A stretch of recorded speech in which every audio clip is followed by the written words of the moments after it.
Hey guys, what's up? My name is Dan and welcome back to the channel. Today we're going to be talking all about Arsenal versus Newcastle away at St James's Park. A notoriously difficult ground for us to go to. A notoriously different team that we play. Very physical. It's like playing Stoke really back in the early 2000s.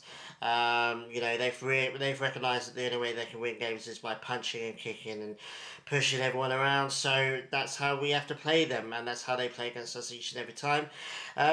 And yeah, it turned out to be kind of like that really. Most of the game was just us being kicked around. We should have had a penalty. I'm not going to talk too much about it because I think everyone else has. It was a legit penalty. Gyökeres was going to go around Pope to slot the ball home, and Pope was like, nah, I'm taking him out. And obviously the ref gives it because that was the right decision, and then VAR's like, oh no, no, no, no, no. And the amount of controversy that's come out of that VAR thing where the commentators are saying, VAR are trying really, really hard to get this guy to overturn that decision because we absolutely cannot give Arsenal a penalty. They cannot, absolutely cannot give Arsenal a 1-0 lead here in this game. So, yeah, as soon as that happened, you think, okay, this is how this game is going to go then, is it? Alright, sweet. And that's pretty much it. And we dominate them the whole game. They go and get a relatively early goal, half an hour point, by which time we should have already been 1-0 up, but it is what it is. 1-0, you think, here we go, they're just going to kick us off the park now. Stop, start, time waste, trying to play a 1-0 win. If that was something that we tried to do, we'd get destroyed by the media for that. But because it's anyone else and because it's against Arsenal, it's absolutely the right thing to do. We dominated them at home. The second half was all Arsenal trying to break them down, double back line down. You dominated the possession, dominated the shots. We deserved the win, to be honest with you. And then obviously Mikel Merino comes off the bench and does what he does best, and that's score a goal. The guy is just prolific, and he's a central defensive midfielder, for God's sake, and he's scoring a heck of a lot of important goals for us.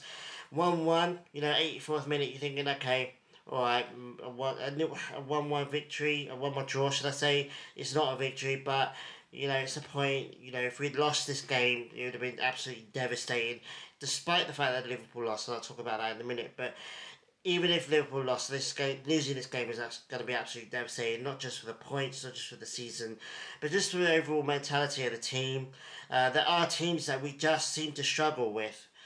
Newcastle was one of them, and the last 10 minutes of the game, and it was funny as well, Newcastle fans talking about, how much extra time did they need? Well, they needed it because your player was rightfully injured, and he was rightfully on the pitch for ages trying to get to medical attention. That was why. It was your own player getting injured, being stupid, and he was the one that gave us enough time to get another goal. So you can't really moan about the extra time if you value your own player, because he was the one that gave us the extra time. But then, Gabriel, another corner, smashes it, 96th minute, 97th minute, whatever it was. I'm not gonna lie, I jumped and celebrated with my friends. I mean, it was such a cathartic experience. It was like justice. Here we go. Not only do we have to play against these teams, we have to play against VAR as well. If every game, every decision has to be micro-analysed. It wasn't a clear and obvious error by the referee. It was a blatant foul in the box by the goalkeeper. It should have been a penalty. We should have won this game 3-1. But it is what it is. We got the win, and that's all that matters. And that's taken away a large chunk of the criticism I think VAR and PGML have faced.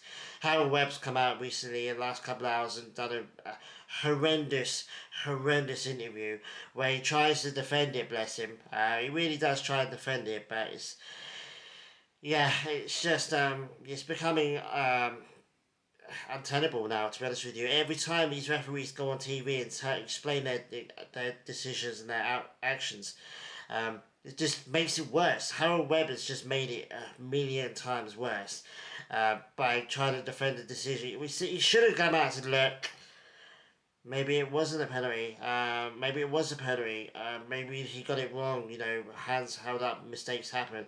But he was blaming the one in VAR's ear going, overturn this, lads, overturn this, lads, overturn it, we cannot give them a penalty. And it's hard not to start feeling like there is a bit of a conspiracy going on. It can't all just be stupidity and ineptitude.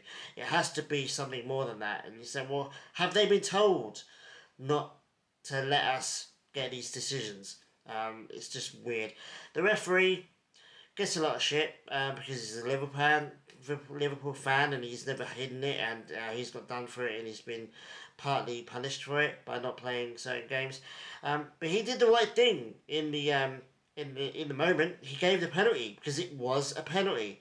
VAR was the ones that turned it over, but it is what it is. Can't talk today. He gave them a heck of a lot of crap. Every time a Newcastle player fell over, it was a whistle. Very stop-start game.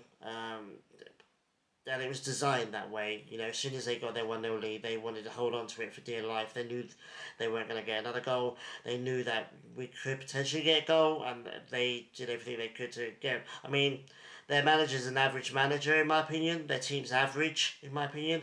There's a couple of players on Newcastle's team that shouldn't be playing in the Premier League. Joe Linton being one of them. Just don't like him at all. He's a bit of a thug. He needs to... Yeah, I told him he needs to just go to Turkey, in my opinion.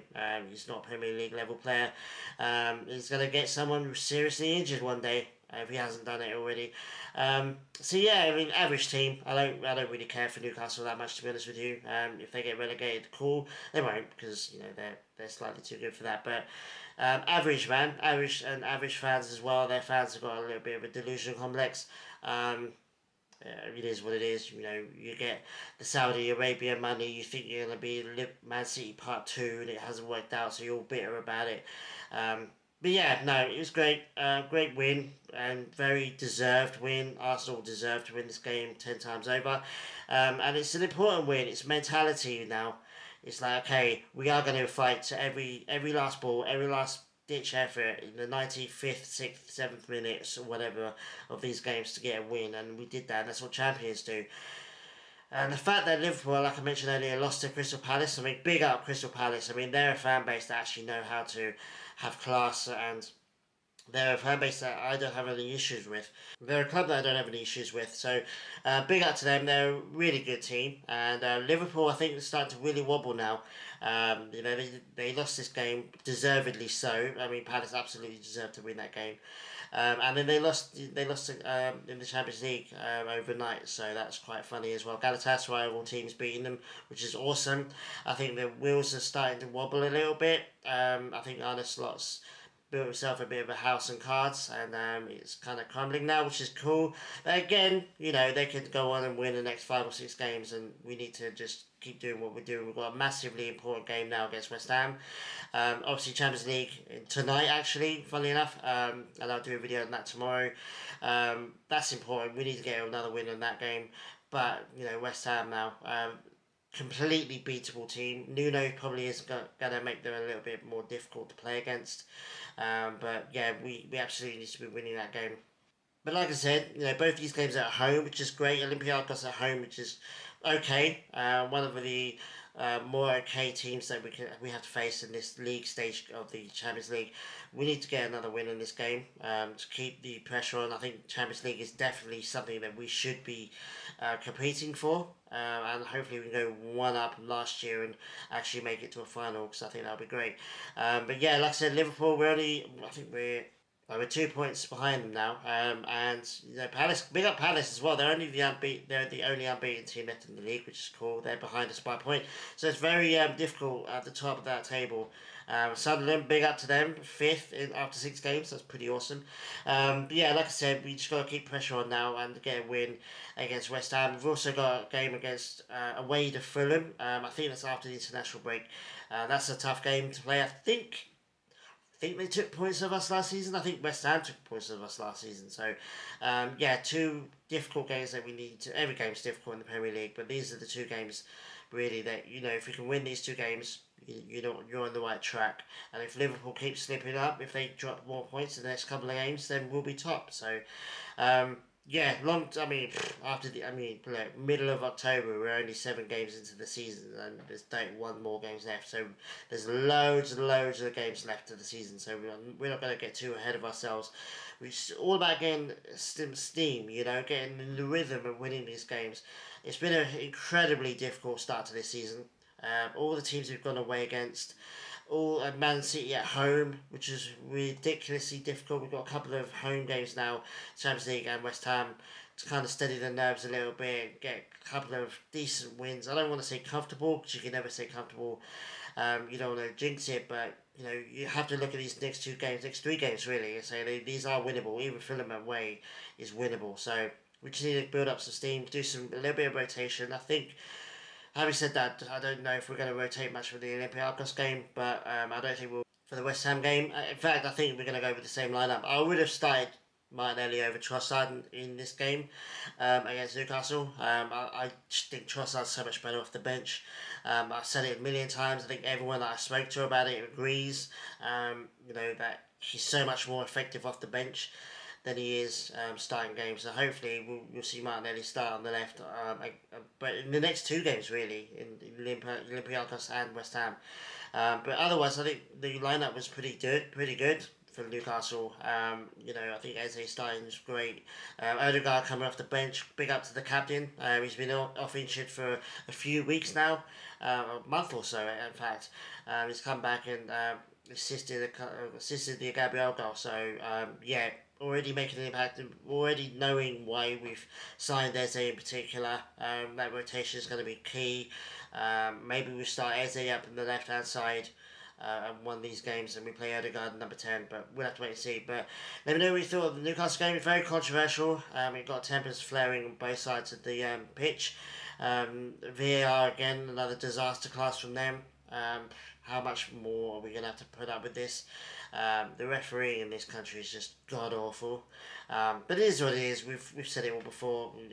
Just saying it, repeating yourself now. But let me know what you thought about the team, about Newcastle. What do you think they could do? I think they're all the way down in 15th now, which is funny. Man United as well, not doing that great. But yeah, let me know what you think, what we could do this season. What do you think we could do against Olympiacos as well? I'll do a video literally maybe 24 hours time talking about the Olympiacos game, and then obviously a video on Monday for the West Ham game. So yeah, anyway guys, thanks for watching. Enjoy the rest of your week and the weekend as well. I'll talk to you guys tomorrow, but yeah, enjoy your day, and I'll talk to you tomorrow about the Olympiacos game. So yeah, thanks guys for watching, and I'll see you guys very soon. Adios.